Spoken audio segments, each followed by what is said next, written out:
రాకేష్ రెడ్డి గారు ఉన్నారు, గెలిచినటువంటి ఎమ్మెల్యే. మొదటగా మీకు కంగ్రాచులేషన్స్ రాకేష్ రెడ్డి గారు. ధన్యవాదాలు. ఫస్ట్ టైం పోటీ చేశారు, విజయం సాధించారు. ఎట్లా అనిపిస్తుంది, ఏం చెప్తారు? ఏముంటుందండి, ప్రజల కన్నీళ్లు తుడవాలి, పేదరికం తగ్గించాలి, ఇల్లు లేని వాళ్ళకి ఇల్లు కట్టించాలి. 10 సంవత్సరాల నుంచి ధ్వంసమైన ఈ రాష్ట్రము దొరల పాలన నుంచి ప్రజాస్వామ్య పాలనకు వచ్చాం. కాంగ్రెస్ ప్రభుత్వం కూడా అట్లా మళ్ళా ఆ నియంత్రిత పోకడలు పోవద్దు, పేదవాళ్ళ సంక్షేమం గురించి ఉంచాలా. ప్రజాస్వామ్యంలో వాళ్ళు పన్నులు కడుతున్నారు, మనం వాళ్ళ జీతగాళ్ళం. జీతగాడు యజమాని పట్ల ఎట్లుండాలో మనం ప్రజల పట్ల అట్లనే ఉండాలి. మనం యజమానులు అయినట్లు ఉండకూడదన్న కోరిక. రాకేష్ రెడ్డి గారికి థ్రెటనింగ్స్ వచ్చాయి అని చెప్పేసి అంటున్నారు. ఎవరు థ్రెటన్ చేశారు, ఏమన్నారు అసలు? ఎందుకు మిమ్మల్ని ఎందుకు, మీకు ఎందుకు తడి ఇంతమంది కూడా 10 కుంభకోణం అండి. మొత్తం కేజీఎఫ్ ఉబలాపురం ఎన్నికల కుంభకోణం కాన్స్టిట్యూన్సీలో సుమారు 5,000 కోట్ల కుంభకోణం జరిగింది. రండి మీడియా మిత్రులంతా హైదరాబాద్కి వెళ్ళి రండి. ఆడ ఒక సుమారు 3-4 వేల కోట్లు, సుమారు 5,000 కోట్లు లూటీ చేశారు. ప్రజల డబ్బు, ప్రకృతి సంపద కొల్లగొట్టారు, ప్రజల ఆస్తులని ధ్వంసం చేశారు. ఈరోజు ఎవరు అడిగితే వాళ్ళని హత్యలు చేస్తారు, వాళ్ళ మీద అక్రమ కేసులు పెడతారు. అందుగురించి ప్రజలు నన్ను గెలిపించారు. మీకు థ్రెట్ ఎక్కడి నుంచి ఉంది, ఎవరి నుంచి? థ్రెట్ డిపార్ట్మెంట్కి చెప్పాము. ఎవరు అనుమానం మీకు చెప్పండి. నేను ఒకటేనండి, ఇప్పుడు నాకు థ్రెట్ అనేది నేను నిన్ననే చెప్పాను, నాది మరణం లేని జననం. బస్ ఎక్కడికైనా తెగిస్తాను, ఎంతకైనా తెగిస్తాను. ఇట్లాంటి జీవన్ గల్లాంటి 100 మందిని ఎదుర్కొని స్థాయికి వచ్చాను. ఇట్లా ఇంకా 1000 మంది జీవన్లు, అట్లాంటి గుండాలు ఇంటర్నేషనల్ నుంచి ఫోన్ చేసేటోళ్ళు ఒక్క వెంటికతో సమానం. ఓకే, అంటే మీరు అవినీతి అంటున్నారు కదా రాకేష్ రెడ్డి గారు, ఏమేమి జరిగింది అక్కడ, ఎంత అవినీతి జరిగింది? మీరు కంప్లైంట్ చేయబోతా ఉన్నారు, మీరు ఇప్పుడు ఎమ్మెల్యే, సిబిఐని కలిశాను ఆల్రెడీ. ఇప్పుడు రాష్ట్ర ప్రభుత్వం కూడా ముఖ్యమంత్రిని కలుస్తాను ఆ విషయం మీద. ఇప్పుడు కూడా ముఖ్యమంత్రితో మాట్లాడడం జరిగింది, రమ్మని చెప్పారు ముఖ్యమంత్రి గారు. మొత్తానికి 1000 కోట్లు ఏదైతే పేదల సొమ్ము కొల్లగొట్టబడ్డదో అది తిరిగి రికవరీ చేయాలి. చేసిన తర్వాత కూడా ప్రజల సంక్షేమానికి ఉపయోగించాలి.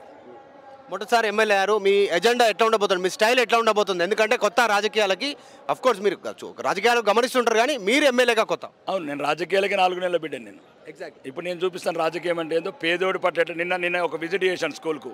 ఈ మీడియా ముఖంగా అడుగుతున్నాను, 700 మంది ఆడబిడ్డలు ఉన్న దాంట్లో ఒక్క బాత్రూమ్ ఉంటుందా? ఎవర్రా ఈ రాజకీయాలు, ఈ రాజ్యాంగం ఎవరి గురించి వచ్చింది? ఎందుకు ఈ రాజ్యాంగం ఎందుకు రాసుకున్నారు? ముఖ్యమంత్రులు ఎందుకు, మంత్రులు ఎందుకు, ఎమ్మెల్యేలు ఎందుకు, ఎస్పీలు ఎందుకు, కలెక్టర్లు ఎందుకు? 700 మంది ఆడబిడ్డలు ఉన్న దాంట్లో ఒక్క బాత్రూమ్ ఉంటుంది. రండి రేపు రండి. మీడియా ఒకవైపు, జ్యుడిషియల్ ఒకవైపు, అధికారులు ఒకవైపు, అందరూ పేదవాళ్ళని చంపేయండి మొత్తం ఈ రాష్ట్రంలో.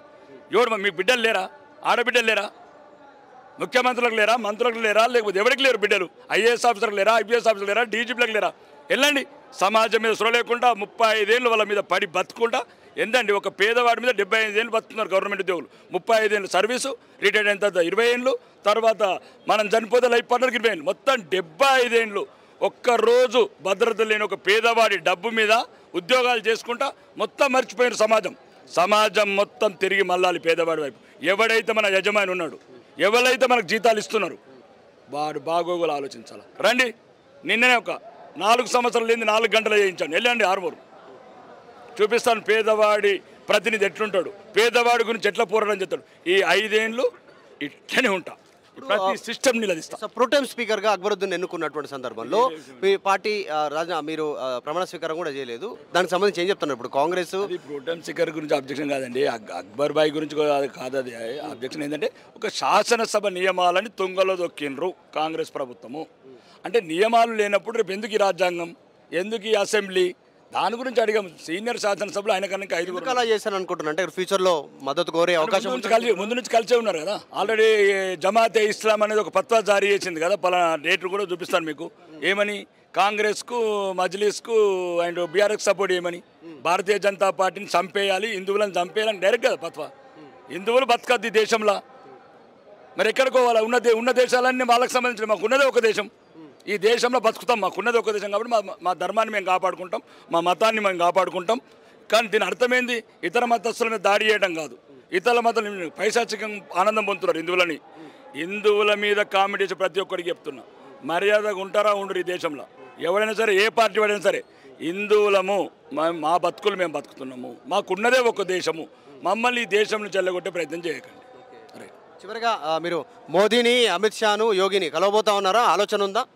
అవును, కలిసి వచ్చాను, ఇప్పుడు ప్రైమ్ మినిస్టర్ గారు అపాయింట్మెంట్ ఉంది, ఇస్తారు అపాయింట్మెంట్ ఉంది. నేను ఒక సైనికుడిని, వాళ్ళ కార్యకర్తని. నేను ఎప్పుడైనా కలుస్తాను, మోడీ గారిని కలుస్తాను, అమిత్ షా గారిని కలుస్తాను, యోగి ఆదిత్యనాథ్ కలుస్తాను. వీలైతే యోగి ఆదిత్యనాథ్ రూల్ని తెలంగాణలో తీసుకొస్తాం. ఏమన్నారు మోదీ గారు కలిసినప్పుడు?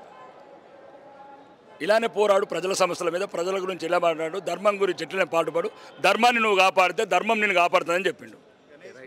Thank you so much Rakesh Reddy గారు, మీ టైం ఇచ్చినందుకు. నేను మధు మల్కేడ్కర్, అసెంబ్లీ నుంచి. మరిన్ని వీడియోస్ కోసం ఛానల్ ని సబ్స్క్రైబ్ చేయండి, లేటెస్ట్ అప్డేట్స్ కోసం వాట్సాప్ ఛానల్ ని ఫాలో చేయండి అండ్ లింక్ డిస్క్రిప్షన్ లో ఉంది.